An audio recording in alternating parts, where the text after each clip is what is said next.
Welcome to StoneBlock. Our goal right now is to complete Tier 1 of the quest book, the introductory chapters. And I think it's possible to complete this entire thing in an episode, but this requires us to get through two quest lines. One is the quartermaster, meaning that we need to get our first drip feeds into the veins of power and electricity, which seems simple. The other one, however, is the machinist. And this one, well, that's a lot more tricky. We're required to go into a vault and get ourselves a rare alloy in order to upgrade our world engine to its next tier. So without further ado, welcome to StoneBlock 4. Welcome back to StoneBlock 4. It honestly feels like a year's passed since we last uploaded, but don't worry, the rabbits are still here and still tweaking out. In the meantime, I have currently got the questing ram held in the ender lead because it was just poking through the walls with its little glowing outline. So I'm hoping that's making the videos a little bit better to watch. But continuing on from our first episode, I want to finish one of these two other quest lines. If I'm honest, I think our best bet would be to do the quartermaster one and then maybe go back to the machinist one. The machinist one is fun. I have done this one before, but I think we would benefit more from some of the stuff in the infusing metals category. So I think that's what we'll do today. Off camera, I have smelted up a bunch of our ingots, so we now have a ton of metals to deal with. And in the background, we've got our wall of ores coming in as well. And in fact, I think I literally just heard the final brush break. So yeah, we are now out of brushes. I think it's best if we leave this for now. We've got a load of emeralds, diamonds, etc. to keep us busy for a while. So last episode we already met the quartermaster. Now we need to start off on this category over here. So we need to get some sort of early power suggestion, a metallurgic infuser, and a dielectric casing. For the early power, I've seen so many people do the heat generators. Let's try something different. Let's try the simple coal generator. That's from Just Die Things, so that means we do need to get ourselves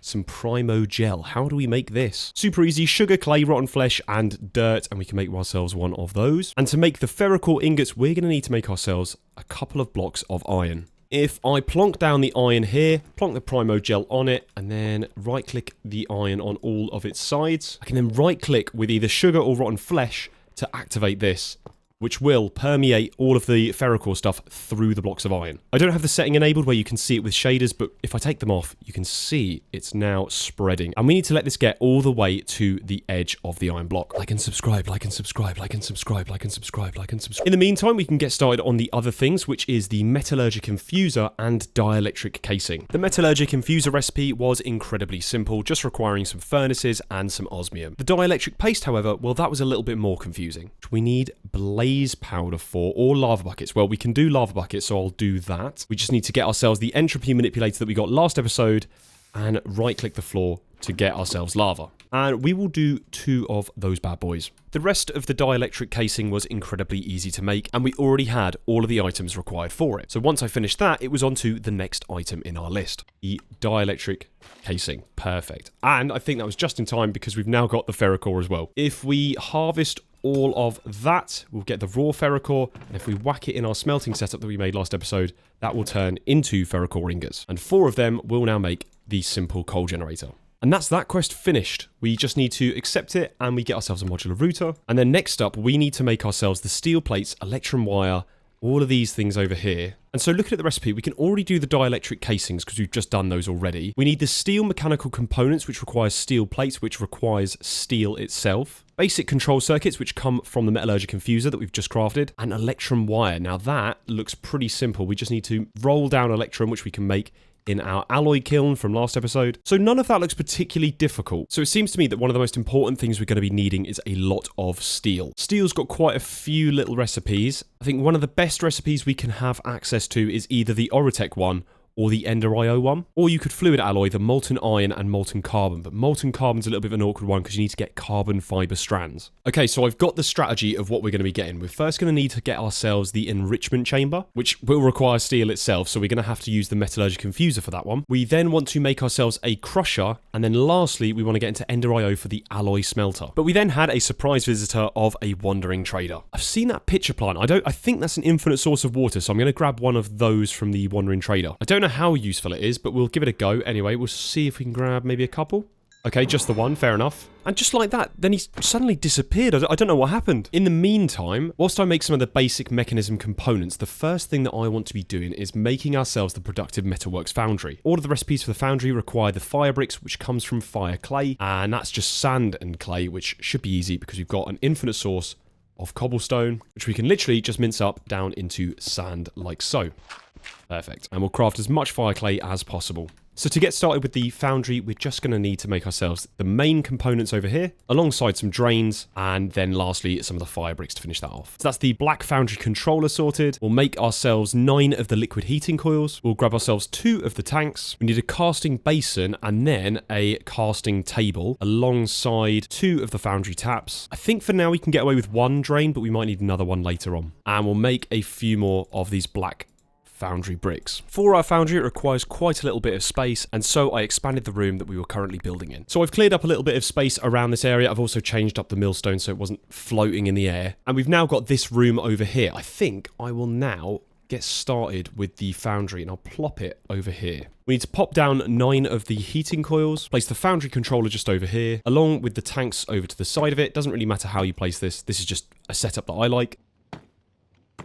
I want to pop the drain just over here with a casting table and a casting basin over here with the taps attached as well. And then I believe we can literally just brick up this area over here to encase the foundry like so. And then if I right click this guy, yep, once the animation's playing, you know that you have set up your foundry. And you'll also see the liquid heating coils over here. They will be glowing red hot.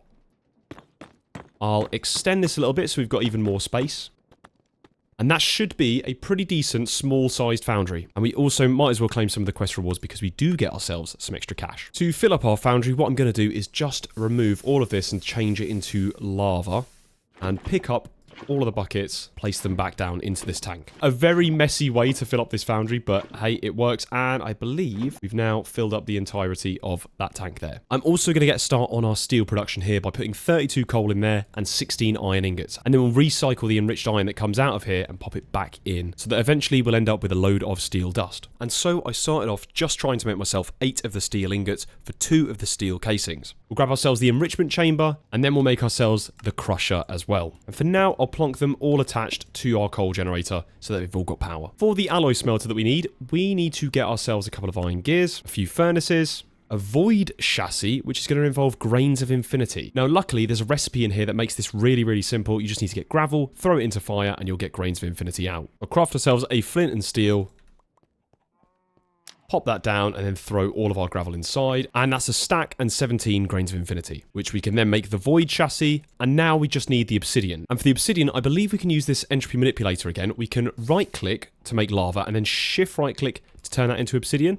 And we picked up this netherite hammer, meaning that we can now break that obsidian to craft ourselves the alloy smelter that we need. And for now, I'm just going to replace this with the enrichment chamber. We'll also need to pop a capacitor in that bottom left slot here. I crafted the basic tier 1 capacitor as I don't think we'd be using the alloy smelter too much just yet. We'll use the basic one. So if I plop that in there, you'll see it's now getting power. And at this point, I was just trying to make as much steel as possible. We'll definitely be using a lot more in the future anyway, but we needed quite a lot for these steel components for the world engine blocks. So that was a mixture of using the mechanism metallurgy confuser and our new alloy smelter setup. And I think it would be a good idea right now to make ourselves an energy cube. So I'll craft up 2 of the energy tablets. We'll need 1 of the steel casings. And that is now a battery storage for our generator. Which means we can now replace the simple coal generator, plop that over here, make sure that that's on output on every single one of these, set the front to input mode, and then we can place our coal generator just over here. So now we're actually going to be charging up the cube rather than the machines directly. I'd like to speed up our machines to a factory upgrade, but unfortunately we need to make the world engine blocks before we can do that. So we're going to have to hold off on that for just a little bit. But in the meantime, we can crush down a bunch of our coal into coal dust, and then we can alloy the coal dust with the iron, and that should give us steel a little bit quicker than just using the metallurgy confuser. Great, that works a treat. Also, the fact that we've now got the energy cube allows us to charge up our entropy manipulator, which means we can now make as much lava as we need. Perfect, 100% charge on the entropy manipulator. In the meantime, I'm looking at some of these recipes. We've got the steel mechanical component. Now, there's 2 ways of making this. One way, which is just using this regular crafting recipe, or we can use the engineer's workbench, which makes this a little bit cheaper, only using 2 steel plates. Now, right now, I'm waiting for a lot of steel to cook up, so I think it would be worthwhile getting into the engineer's workbench And the way that we get into that is by getting ourselves a load of treated wood. The treated wood is got from getting creosote oil surrounded by wooden planks, and the way that we get creosote oil is through a coke oven from Immersive. That requires us make a 3x3 structure using coke bricks. So we're going to need quite a bit of sand for this, so I'm going to smash up some of our cobblestone and then decompress that back down into sand, craft up some sandstone, and then I believe that should be enough to make 27 of our coke brick. Perfect. And so I built the 3x3x3 area of coke bricks. You do have to fill in the inside, and then once you've done this, just right click with an engineer's hammer and that will build the structure. So that's how we make the coke oven itself. We can then go and add a bunch of our logs into the coke oven, and that will turn it into charcoal and then give us some creosote oil as a byproduct. We could directly do blocks of coal or regular coal and turn that into creosote oil, but right now we've got wood being generated passively, so I think this will be a little bit better. Skipping ahead a little bit, I ended up getting 2 of the creosote buckets, turned them into treated wood, and then crafted ourselves up the engineer's workbench. Just need to make ourselves the fence post, and then finally we now have the engineer's workbench. And we'll plop that just over here. Bruh, I can't deal with some of the way these blocks place. And then lastly, we need to make ourselves the engineer's blueprint, which just needs 3 of the dye here, paper, and then finally, we've got the engineer's blueprint, which will then allow us to create the steel mechanical components that we need, using 2 steel plates and 1 copper ingot. I then had a little internal debate about how we were going to generate the steel plates from the steel ingots. We can do this recipe here, which allows us to convert 3 into 1. We could do the create method here, which to be fair, we're already going into, or we can do the item casting by using our productive metalworks. And I think I'm going to do the item casting, and I'll show why in just a second. Now, to make an item cast, we first need a plate itself. We'll use copper for this one because it's going to be the cheapest. And so once we've now got this copper plate, I'm going to place down 4 steel ingots into our foundry controller and then place the copper plate over here. So we're going to pour the molten steel onto here, creating a cast mold of the copper plate. There we go. So we've got the 4 molten steel that we needed. Pour that over. It will melt up the plate in the process. We now have the plate mold. Now I'm going to add some automation here. So I'm going to place down a chest down in this center bit here, and 2 hoppers pushing into the chests from both the casting table and the casting basin. And I believe that if, let's say, I place down 16 of my steel ingots into here and melt those all up, I should be able to right-click here, which will then pour the steel plate, then it will cool down and instantly go into the hopper below. Now that's great, but how do we automate this? Now I've seen some people use a redstone clock, but it's really simple. You just need to place a lever on the side and then just enable it. And it will just keep producing steel plates until it runs out of the steel. And that is all of our 16 steel ingots converted into the steel plates, which should mean that if I go over to our engineer's workbench and place both of them down, I can then make 8 of the steel components. And in fact, I believe that is the exact amount that we actually need. So perfect. That is the dielectric casing and the steel mechanical components all finished up. We also have the basic control circuits that we made earlier with the osmium and redstone in it as well. So lastly, for this recipe, it seems that we just need electrum wire. Now we can make electrum wire, putting an electrum plate into the stone cutter. So now we just need to make electrum plates. And I think it will be the exact same technique that we did before. However, we can actually just melt 1 gold and 1 silver directly into electrum. So if I just turn off my lever for 2 seconds, add the gold and the silver, that will then melt them both down into liquid gold and silver. After a while of it sitting in the foundry, it will melt together and alloy to produce electrum, which then we can cast out using the previous method we've done before. And then I just need to put 8 of them into the stone cutter to get ourselves 8 electrum wire. Oops, I totally missed this part. We're supposed to go and see the quartermaster, so let's go and see what he's saying, and hopefully that will then allow us to get to the next stage of our quests. So let's complete the stage now that we've crafted that metallurgic infuser. Now we move on to the next task, which is what we actually said we were going to do. So the quartermaster has told us that we need to make 64 world engine machine blocks. And if I go back up to my quests, that has now unlocked this one, which we've already completed. And so now we need to craft ourselves the 64 world engine machine blocks. Now something else that is part of the recipe is this on the side over here. It does consume 204,000 FE, which means that we need to provide the world engine with energy. So if I pull out my cube, I'm going to just use this as a temporary storage for it. I'll pop myself to the world engine. We'll add all of our ingredients just over here, and then I'll add my energy cube to the side, and we're now crafting. Perfect. That is 64 world engine machine blocks. We can now finally complete our first big upgrade quest. And we get ourselves a netherite backpack for this. That is a huge amount of space. I did not expect this already, but yes, we will definitely be having this. And now that we've done that, let's go back to the quartermaster and complete that challenge. We'll press complete stage. And there we go. We've now done the Quartermaster's challenge. Now that's not fully completed yet because what we need to do is actually submit all of our world engine blocks. And that will allow us to assemble the machine block upgrade. So without further ado, it's now doing it. That's so sick. I love these cutscenes, man. They're so cool. And apparently that quest has also unlocked some other crafts as well, including one of the best tools, the Explorer's Compass. I believe earlier I was looking at the basic tier installer, and apparently we've also unlocked that now because it just required this. So for our Explorer's Compass, we just need some of the ferrocore we've made, a regular compass, and then 2 of the amethyst dusts, which we can make by just right-clicking an amethyst on our cutting board with a hammer. Yes, yes, yes. That's all of the stuff we'll need for that. I also crafted all the basic control circuits we would need to upgrade all 3 of our machines to that basic tier. And so one after the other, I crafted the Explorer's Compass and then the 3 tier upgrades. So I can now upgrade our metallurgic infuser, our crusher, and our enrichment chamber, and pop these all on auto sort to speed them up by about 3 times because they now have 3 more slots to do all of their infusing or whatever they're doing. And then I completed some quests and had a little bit of a surprise. What did we just get here? What is this? Draconic Evo generator. That looks expensive. And so we could move on to Act 2 already, or the Tier 2, sorry, Horizon tier. All we need to do would be to go and chat to the Echo of Guidance and unlock it. However, we still have 1 more of these to do. Technically, it's optional. We don't have to do it, but I think it would be worthwhile because I actually know what happens in this tier, and it's very fun and very interesting. So, first of all, we need to complete the Shaping Obsidian quest, and this requires us to make obsidian plates. Now, obsidian plates you can make through the recipe sequence here, but let's be honest, we're not going to be doing that. We're going to be using the casting basin and casting molten obsidian into obsidian plates. That will be really simple. I'll just grab 2 obsidian like so, and we'll place them into the controller. And that might take a little bit of time, he said. I think it will. But I'll leave that to cook in the meantime because eventually that will just turn itself into plates. We also need to get ourselves a bunch of brass and the brass casings. And we've got a couple of options for brass. The first option is we can actually use fluid alloying to do zinc and copper and get those melting up together. Or I think our easier option is just to use the alloy kiln that we made earlier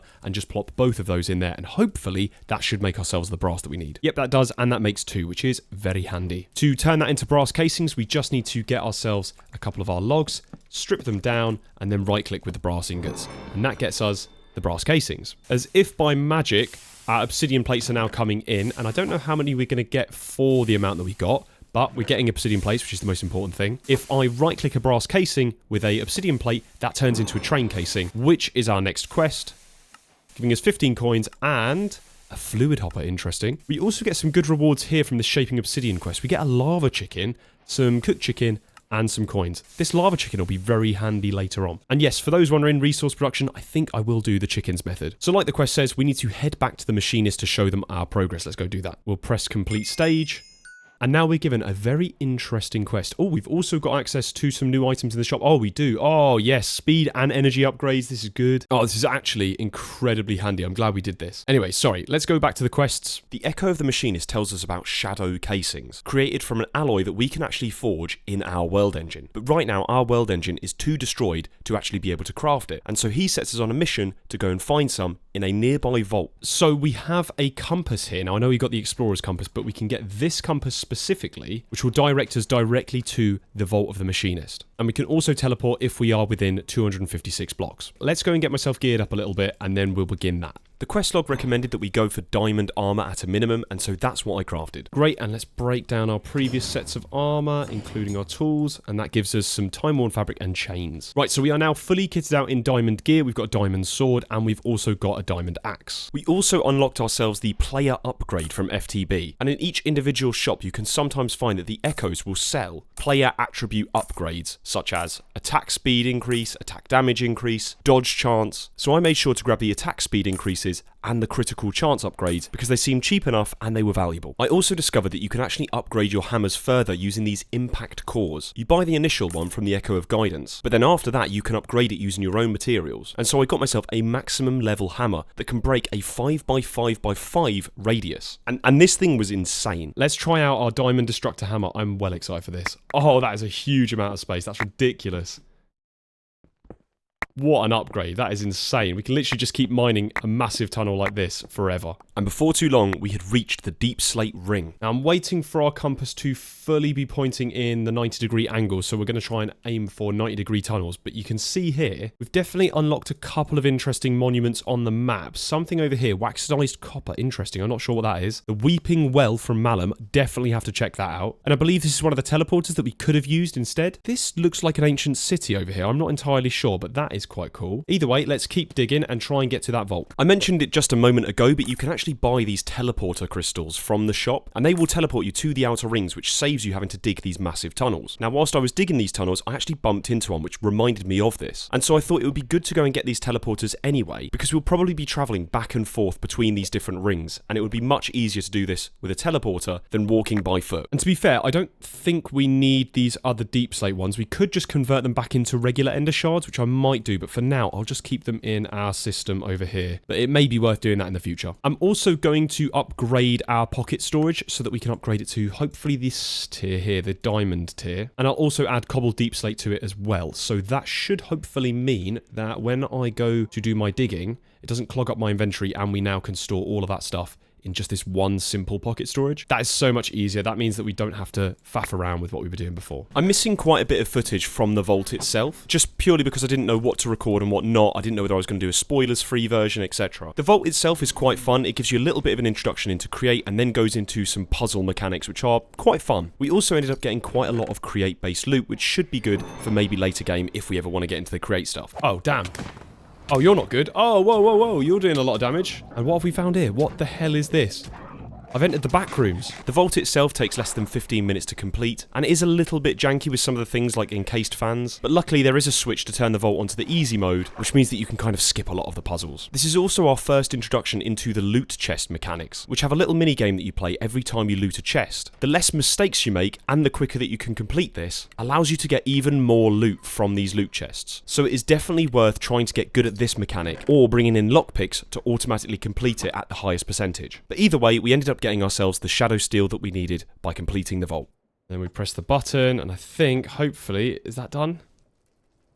Yes, I think that's done. Vault loot stash. Oh, check this out. Yes, finally, we got the shadow steel that we needed and a bunch of random gizmos. Very cool. Perfect. That is more than we need. I believe we only needed 20 of these shadow casings. And it was off to go and complete this quest, meaning that we had to craft 20 shadow casings. We first needed to craft 20 brass casings, turn them into train casings, and then lastly, right-click them with our new alloy to produce shadow casings. And if I pick all of those up, we now have 20, which means we've now completed this challenge here. It says here that we just need to provide rotational power to the world engine through the encased chain drive to complete this quest. So that is great. We'll just have to craft ourselves one of the encased chain drives.